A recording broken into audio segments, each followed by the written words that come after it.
યુદ્ધ શસ્ત્રોના ઉત્પાદનમાં ભારત સરકારે છેલ્લા કેટલાય વર્ષોમાં ઉઠાવેલા કદમને કારણે ભારતીય સેના ન માત્ર વધુ શક્તિશાળી બની છે, પરંતુ અનેક દેશો ભારતની સાથે શસ્ત્રો ખરીદવા માટે પણ આતુર છે. હાલમાં ભારત અનેક દેશોમાં શસ્ત્રોની નિકાસ કરે છે અને હજુ કેટલાય દેશો લાઇનમાં પણ છે. ઉલ્લેખનીય છે કે આ રીતે સંરક્ષણની નિકાસ 24% વધી અને લગભગ 160 અબજ રૂપિયા થઈ ગઈ છે.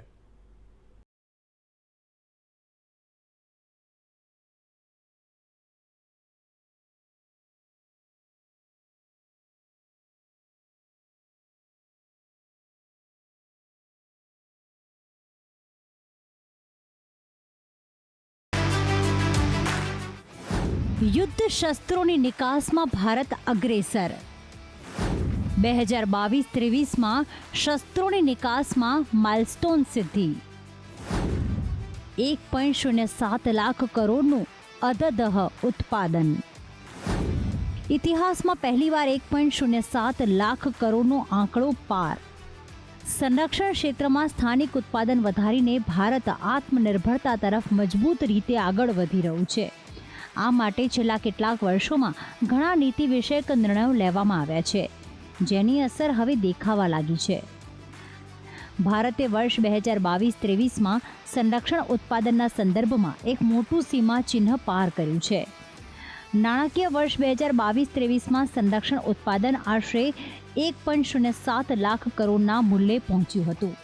ભારતના ઇતિહાસમાં પહેલીવાર છે કે જ્યારે દેશના સંરક્ષણ ઉત્પાદનનું મૂલ્ય 1 લાખ કરોડ રૂપિયા, 1 ટ્રિલિયન રૂપિયાના આંકડાને પાર કરી ગયું હોય. આ રકમ $12 અબજ જેટલી છે. આ આંકડો હજુ વધી શકે છે. સંરક્ષણ મંત્રાલય દ્વારા આપવામાં આવેલી માહિતીમાં કહેવામાં આવ્યું છે કે ખાનગી સંરક્ષણ ઉદ્યોગો પાસેથી ડેટા મેળવ્યા બાદ સંરક્ષણ ઉત્પાદનનું મૂલ્ય વધુ થઈ શકે છે.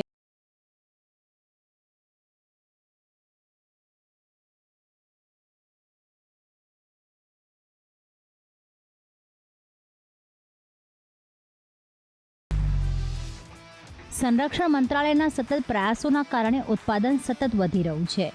વર્ષ 2021-22માં સંરક્ષણ ઉત્પાદન 95,000 કરોડ હતું. 2022-23માં તેમાં 12% સુધીનો વધારો થયો છે. ભારત 2047 સુધીમાં વિકસિત રાષ્ટ્ર બનવાના લક્ષ્ય સાથે આગળ વધી રહ્યું છે. સરકાર દ્વારા સંરક્ષણ સંબંધિત કંપનીઓ અને સ્ટાર્ટઅપ્સને પણ પ્રોત્સાહન આપવામાં આવી રહ્યું છે.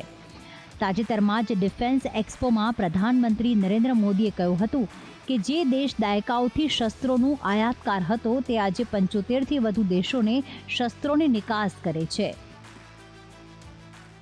21वीं सदी का नया भारत अब न कोई मौका खोएगा और ना ही अपनी मेहनत में कोई कमी रखेगा. हम कमर कस चुके हैं. हम रिफॉर्म्स का रास्ते पर हर सेक्टर में रिवॉल्यूशन ला रहे हैं. जो देश दशकों से सबसे बड़ा डिफेंस इंपोर्टर था, वो अब दुनिया के 75 देशों को डिफेंस इक्विपमेंट एक्सपोर्ट कर रहा है. बीते 5 वर्षों में देश का निर्यात 6 गुना बढ़ा है. 2021-22 में हमने अब तक के रिकॉर्ड 1.5 बिलियन डॉलर से ज्यादा के एक्सपोर्ट को, उस आंकड़ों को हमने पार कर लिया है.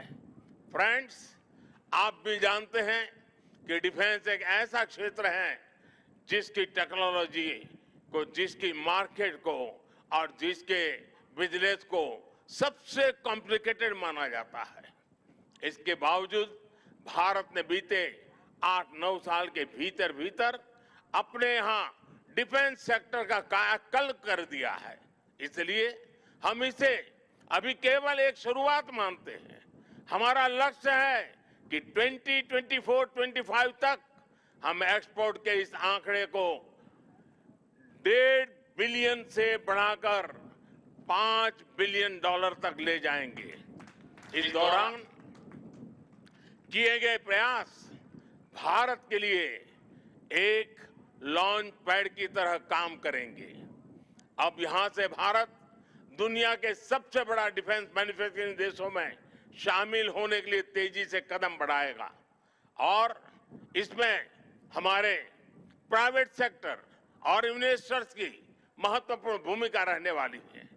आज मैं भारत के प्राइवेट सेक्टर से आह्वान करूंगा कि ज्यादा से ज्यादा भारत के डिफेंस सेक्टर में इन्वेस्ट करें।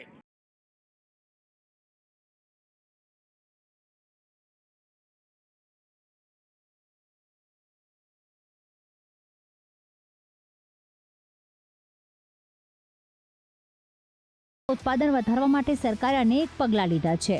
સંરક્ષણ ઉદ્યોગની જરૂરિયાતોને પહોંચી વળવા માટે કેન્દ્ર સરકાર સંરક્ષણ ઉત્પાદન વધારવા સૂક્ષ્મ, લઘુ અને મધ્યમ ઉદ્યોગો એટલે કે MSMEની ભૂમિકા વધારાઈ રહી છે.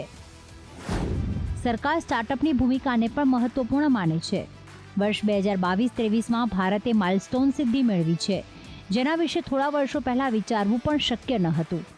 તમામ પાસાઓને ધ્યાનમાં રાખીને ભારત સરકાર સંરક્ષણ ઉદ્યોગ અને તેમના સંગઠનો સાથે સતત વાતચીત દ્વારા જરૂરી પગલાં લઈ રહી છે. સંરક્ષણ ક્ષેત્રે સ્થાનિક વ્યવસાયને સરળ બનાવવા માટે સરકારે ઘણા નીતિગત ફેરફારો પણ કર્યા છે.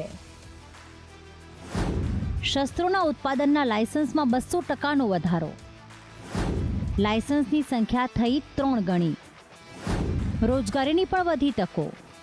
કેન્દ્ર સરકારના પ્રયાસોના કારણે MSME અને સ્ટાર્ટઅપ્સ સંરક્ષણ ડિઝાઇન, વિકાસ અને ઉત્પાદનમાં આગળ આવી રહ્યા છે.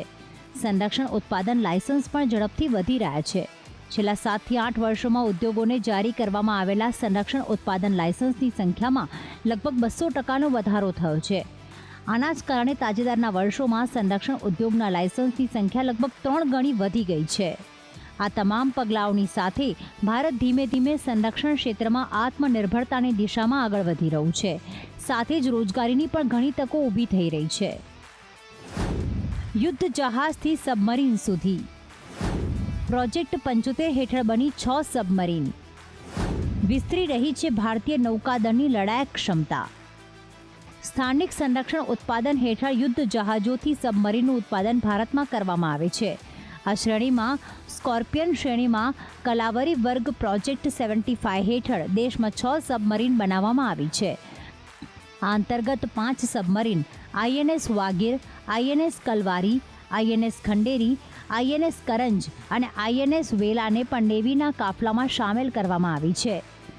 મઝાગાંવ ડોક શિપ બિલ્ડર્સ લિમિટેડ મુંબઈ ખાતે બનાવવામાં આવી છે.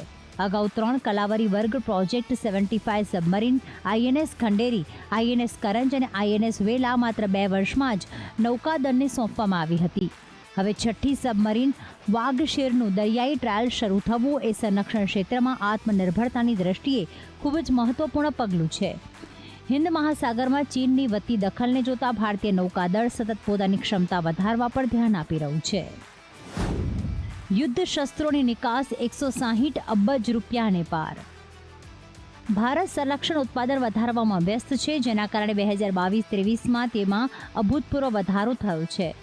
Bharat Dornier 228 aircraft, artillery gun, BrahMos મિસાઇલોની રશિયા સાથેના સંયુક્ત સાહસ હેઠળ રડાર, બખ્તરબંધ વાહનો, રોકેટ અને લોન્ચર્સ, દારૂગોળો તેમજ અન્ય લશ્કરી સાધનોની નિકાસ કરી રહ્યું છે. આમ શસ્ત્રોની દુનિયામાં ભારતનો પરચમ લહેરાઈ રહ્યો છે.